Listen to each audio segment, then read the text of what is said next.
सभी साथियों को नमोदाय। साथियों, भगवान बुद्ध के जो बुद्ध वचन हैं, जो उन्होंने बताए हैं,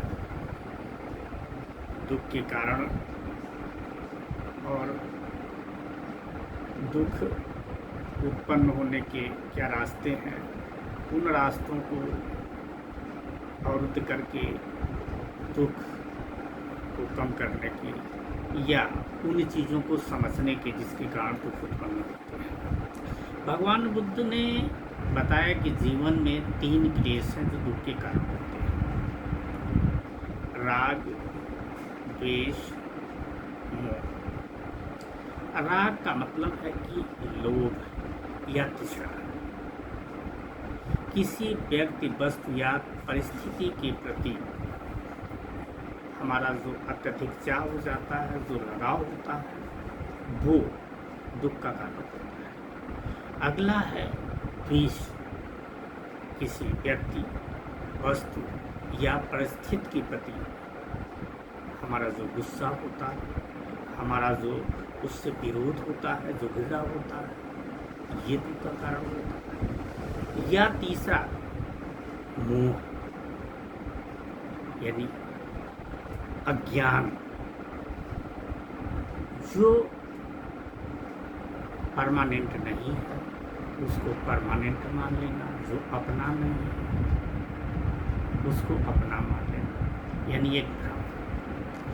तो मोह में सही गलत का पहचान खत्म हो जाता है। अब इन तीनों क्लेशों से अपने आप को बचाया कैसे जाए? क्योंकि यदि ये तीनों क्लेश हट जाते हैं या इन तीनों क्लेश को हम जीवन में समझ लेते हैं तो हमारे दुख स्वतः कम हो सकते हैं। इनको समझने के लिए, इनसे विरत रहने के लिए भगवान बुद्ध ने ध्यान विधि बताई, जिसकी लिए अष्टांगिक मार्ग बताया, जिसमें 8 रास्ते हैं और जिसे 3 भागों में बांटा गया है: शील, समाधि, प्रज्ञा। तो इसमें सबसे महत्वपूर्ण जो है वो है समाधि या ध्यान, और उसमें जो हम आगे बढ़ते हैं तो उसमें होती है विपस्सना। विपस्सना ध्यान जो है वो मन को किसी एक वस्तु पर या किसी चीज़ पर अब कंसंट्रेट करना है। अब ये मेरा मन कंट्रोल हो गया तो हमें उसको अब काम पर लगाना है। काम पे क्या लगाना है कि उसको हम अपने शरीर पर होने वाली संवेदनाओं को महसूस करना है और उन संवेदनाओं से राग, द्वेष, मोह को न हो, ऐसा अभ्यास करते हैं। ये अभ्यास ऐसे होता है कि यदि हम होने वाली संवेदनाओं, शरीर पर जो संवेदनाएं हो रही हैं, जब ध्यान करते समय जब हम टॉप टू बॉटम अपने सर से लेकर के और बॉटम यानी पैर के अंगूठे तक निरीक्षण करते हैं तो तरह तरह की संवेदनाएं होती हैं। कोई संवेदनाएं होती हैं जो अच्छी लगती हैं, सिहरन होती है, गुदगुदी होती है। कुछ ऐसी संवेदनाएं होती हैं जिसमें दिक्कत होती है, जैसे झुर्री चढ़ जाती है, कहीं दर्द होता है। तो भगवान बुद्ध ने कहा कि यदि इन संवेदनाओं के प्रति यदि आप समता भाव रखते हैं तो धीरे धीरे आपके जीवन से ये 3 क्लेश दूर हो सकते हैं: राग, द्वेष।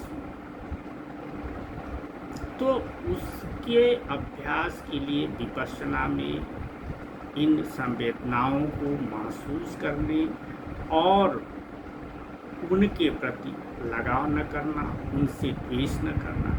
यदि संवेदनाएं अच्छी हैं तो उनसे कोई लगाव नहीं करना है कि मतलब और हमें चाहिए, हमको अच्छी लग रही है, वो अच्छी लग रही है तो भी नहीं, हमको केवल उसे साक्षी भाव से देखना है, समता भाव बनाए रखना है। यही चीज़ जो है, जो विपरीत हैं हमारे मन के, उनके प्रति भी हमें द्वेष नहीं रखना है और हमको समता भाव रखना है। और यही मोह में भी है, किसी चीज़ के प्रति होता है, किसी संवेदना के प्रति होता है कि बड़ा अच्छा है, ये रहना चाहिए और देर तक रहे। तो ये 3 चीज़ों से छुटकारा पाने के लिए, जीवन में समता भाव बनाने के लिए, जीवन के दुख को दूर करने के लिए भगवान बुद्ध ने विपश्यना के द्वारा लोगों को इन 3 क्लेशों से दूर करने का प्रयास किया।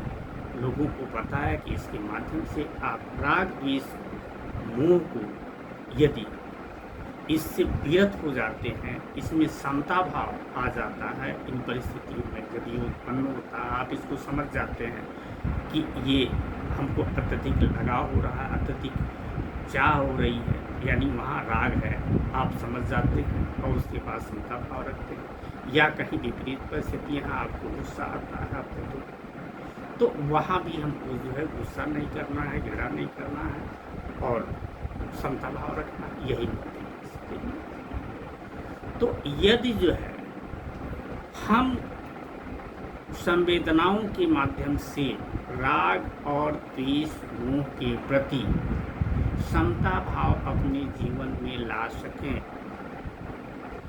और निश्चित लाएंगे और ला भी सकते हैं। कैसे ला सकते हैं? वो ध्यान और विपश्यना के माध्यम से। तो हमारे जीवन से ये जो दुख के 3 कारण भगवान बुद्ध ने बताए, वो इनसे विरत रह करके, इनके प्रति समता भाव रख करके हम अपने जीवन से दुखों को निर्मूल कर सकते हैं, अपने जीवन को सुखमय बना सकते हैं। इसी के साथ हम अपनी वाणी को विराम देते हैं। सभी को